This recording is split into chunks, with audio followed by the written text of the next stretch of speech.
انتوا العرب هتكونوا اعراضنا. صحيح. بصر بجدر بلا في الحرة. ديننا واخلاقنا وناموسنا ما بيسمح لنا نسوي بالحرة. ديننا واخلاقنا ما يسمح لنا. انتوا تعيشوا آلاف البنات والنسوان اللي زي يحضروها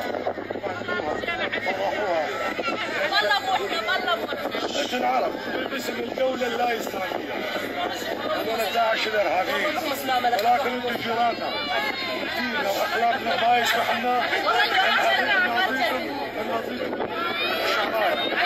نقدر نحكي عرب نقدر ما نقدر، ولكن عربكم حرام عليكم ما بتصير وانتم ترتاحون بمكانكم. انتم تكونوا رسالة وين ما تروحون الدنيا. يعني طبيعة واخلاقكم ما يسمح لنا مثلكم وين ما تروحون روحوا